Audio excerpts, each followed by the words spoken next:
Since we usually read at school, I thought it'd be a great idea for us to continue that reading, but unfortunately we have to do it from home.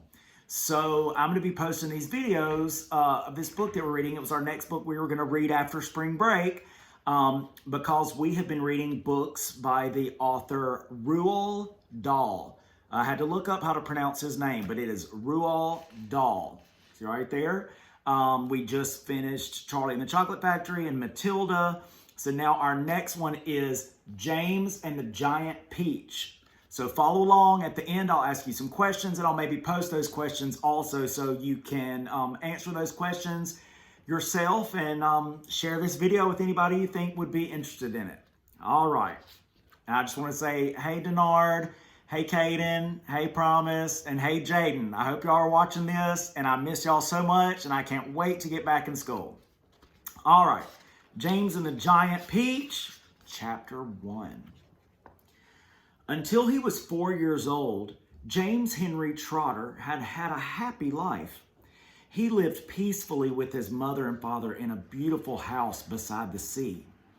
There were always plenty of other children for him to play with, and there was the sandy beach for him to run about on and the ocean to paddle in. It was the perfect life for a small boy.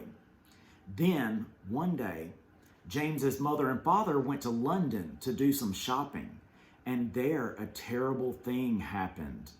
Both of them suddenly got eaten up in full daylight, mind you, and on a crowded street, by an enormous angry rhinoceros which had escaped from the London Zoo. Now this, as you can well imagine, was a rather nasty experience for two such gentle parents. But in the long run, it was far nastier for James than it was for them. Their troubles were all over in a jiffy. They were dead and gone in 35 seconds flat.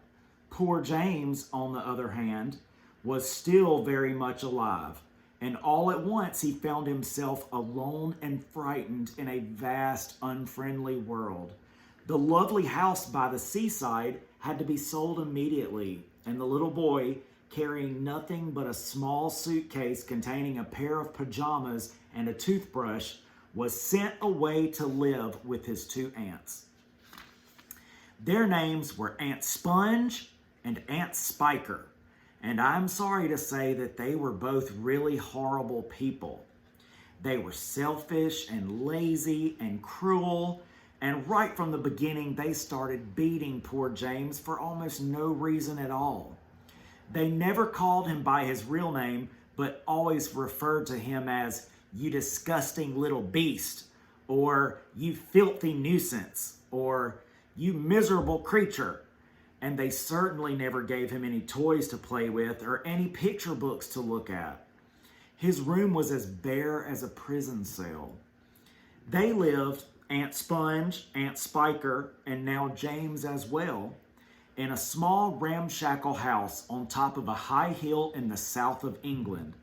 The hill was so high that from almost anywhere in the garden, James could look down and see for miles and miles across a marvelous landscape of woods and fields.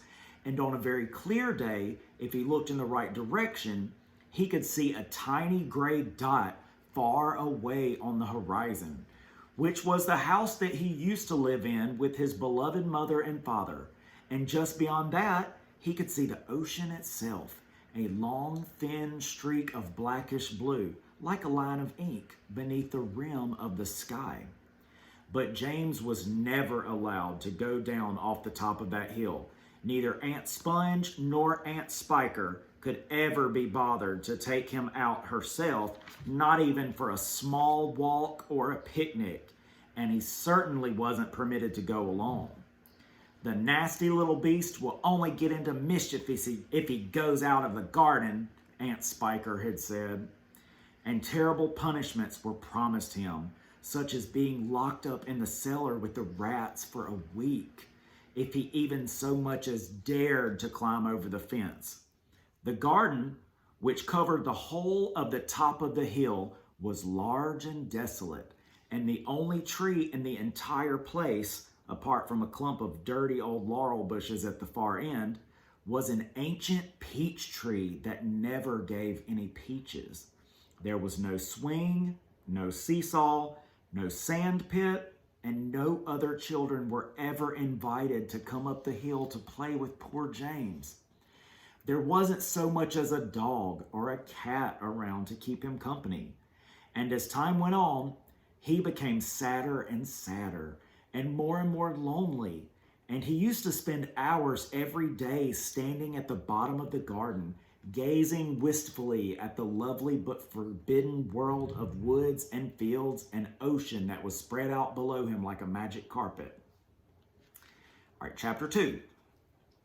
After James Henry Trotter had been living with his aunts for 3 whole years, there came a morning when something rather peculiar happened to him. And this thing, which, as I say, was only rather peculiar, soon caused a second thing to happen, which was very peculiar. And then the very peculiar thing, in its own turn, caused a really fantastically peculiar thing to occur. It all started on a blazing hot day in the middle of summer. Aunt Sponge, Aunt Spiker, and James were all out in the garden. James had been put to work, as usual.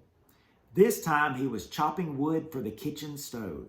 Aunt Sponge and Aunt Spiker were sitting comfortably in deck chairs nearby, sipping tall glasses of fizzy lemonade and watching him to see that he didn't stop working for one moment.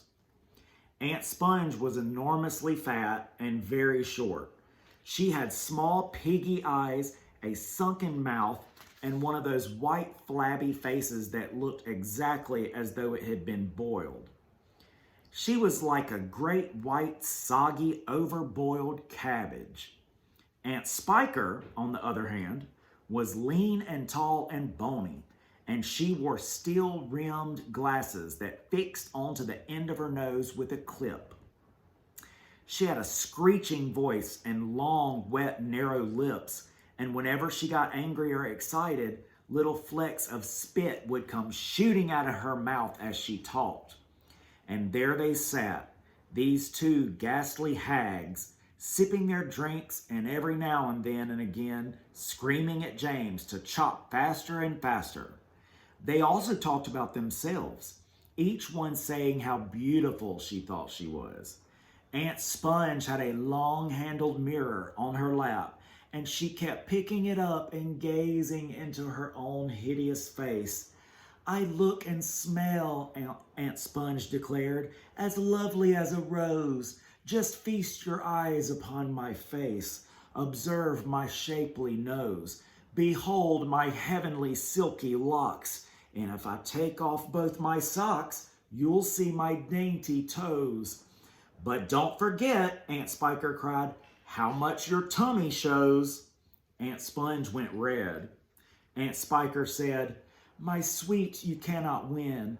Behold my gorgeous curvy shape, my teeth, my charming grin.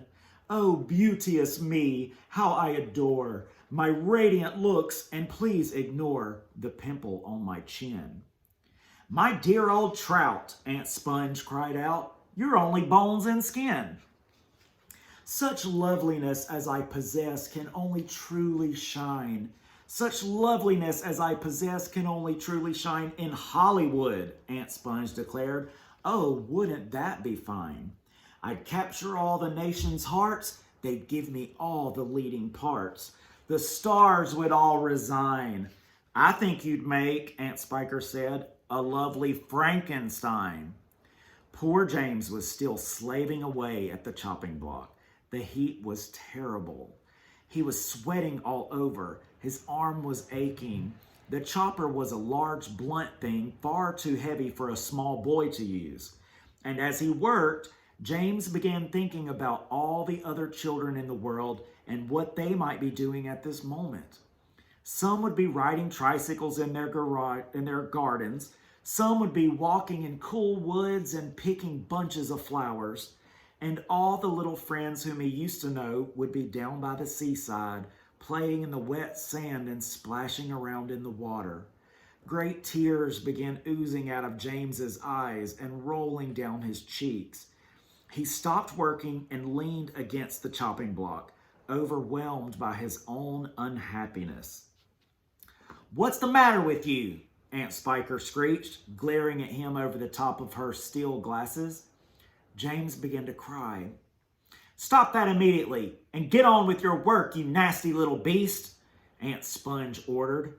"Oh, Auntie Sponge," James cried out, "and Auntie Spiker, couldn't we all please just for once go down to the seaside on the bus? It isn't very far and I feel so hot and awful and lonely." "Why, you lazy, good-for-nothing brute," Aunt Spiker shouted. "Beat him," cried Aunt Sponge. "I certainly will," Aunt Spiker snapped. She glared at James, and James looked back at her with large, frightened eyes. "I shall beat you later on in the day when I don't feel so hot," she said. "And now get out of my sight, you disgusting little worm, and give me some peace." James turned and ran. He ran off as fast as he could to the far end of the garden and hid himself behind that clump of dirty old laurel bushes that we mentioned earlier on. Then he covered his face with his hands and began to cry and cry. All right, so questions you can be, that was chapters 1 and 2. Questions you can be thinking about are, each chapter you need to think, what would be a good name for that chapter? So chapter 1, what all happened in chapter 1? Think of a good name that you could name that chapter. And also for chapter 2, think what would be a good title for that chapter. We're going to think about that on each of these chapters. So chapter 1, these are some questions. Why does life change for James Henry Trotter? Also, give 3 examples showing that Aunt Sponge and Aunt Spiker are not good people. Questions that you should think about for chapter 2. Compare James's feelings about when he lived with his parents to when he lived with his aunts. And then also a word that they used in that chapter is peculiar. If you don't know what that means, look it up and think of a word that, what is a word that means the same thing as peculiar? All right, I will see y'all next time where we'll do chapters 3